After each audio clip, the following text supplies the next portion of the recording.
So, Olivier Senn, tell us about the GPS tracking system. It's a new system for the security of the riders. Can you describe it? How does it work?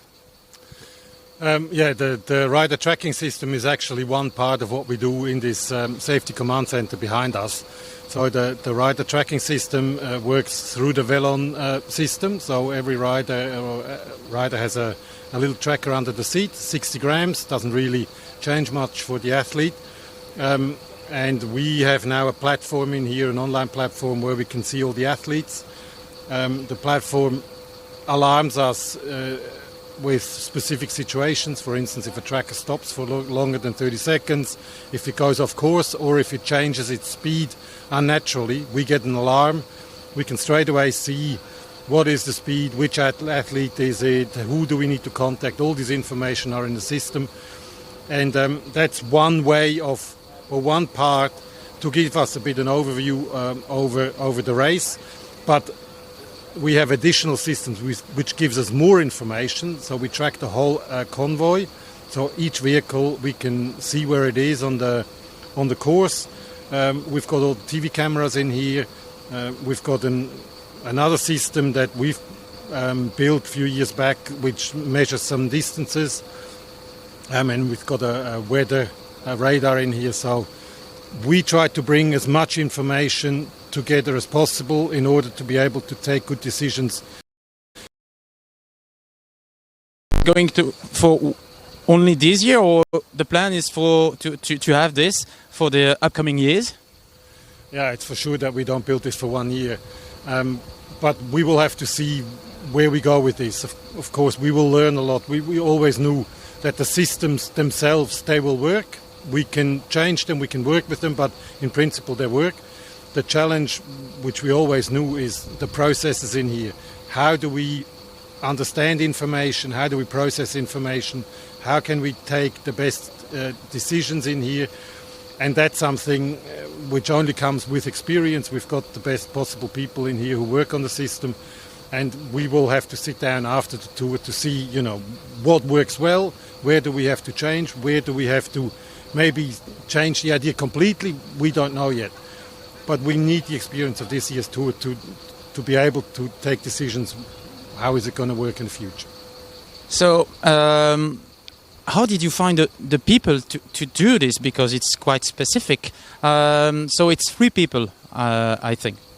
Yeah, so we've got one person which is an operator for the radio and tracking of the convoy system. That's from our partner Swisscom, who actually built this whole infrastructure here.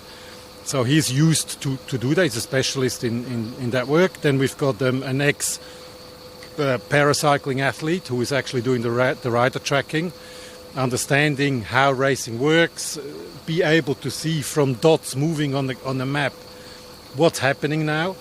And we've got a third person who is actually a UCI commissaire, but he's not here as a commissaire. He's here to supervise the whole thing, but he understands obviously cycling very well. He speaks several languages. He knows the people in the cars. So I think we bring together a lot of know-how, but also a lot of network to be able to make the max out of it. And I don't know if they're the best, or we didn't know before, and we thought these are the right people. After 2 days, you can't go to university and study for this, what we're doing in here. But I'm super glad we have found those people, and they are super keen on working on the system to make it better every day. And So they are in permanent contact with the doctor and the ambulances, or how does it work? They're in contact when they need to. So obviously they have all the radio channels in here. They can hear radio too. They can hear the commissaires talking and everything. And they can talk to everyone in the race. So if need be, for example, yesterday they saw that ambulance 2 was maybe a bit too far behind. They asked them, why are you there? They could see, is it correct? You have 3 riders in front of you. Yes, you have 3 riders. But maybe we suggest you go 5 minutes ahead because there's a much bigger group that has 20 riders, which before no one knew. You didn't have that overview. And then they got the information, told them, okay, you move forward, the ambulance move forward. We had a perfect setup in the race. And that's what we can learn with this. It's not just the safety aspect or the saving life aspect. It's also the overview of the race and to make better decisions for the race itself. So there is things being done in here which we didn't even know we could do, which is going to help us to create a better overview and take better decisions in the end. I still have 4 questions, but short questions. Is it also an expensive challenge for the Tour de Suisse? Of course, it's not cheap. It's technology. It costs money. There's people involved. Yes, it is expensive, and it originally wasn't budgeted. But it's for us. It's clear we need to have the budget for it. So we're trying to save money on other parts so we can do this. But yeah, it's a substantial amount of money we spend on it. What was the reaction of the UCI? UCI was always very interested in what we're doing. We spoke to them the first time in November. We explained to them what the idea was. We had calls with them. We showed them our ideas.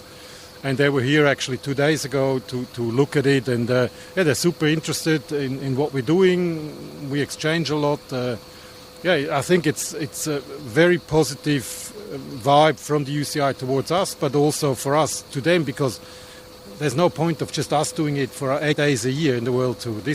Something like this should happen throughout the whole year in order to save lives, and that's where we hope we can help a bit to move that, to speed that up. Have you already got some feedback from the riders? No, the riders just have a tracker under the saddle. But we have had some feedbacks on the teams. Yesterday someone asked, where is my rider? We told them within seconds where the rider is. So obviously they're super happy, but the best would be if they don't notice. No one notices it, then the system works best. So we also haven't asked. We will ask them after the tour, what was your experience? But so far there's a very limited communication on this topic with the teams or riders.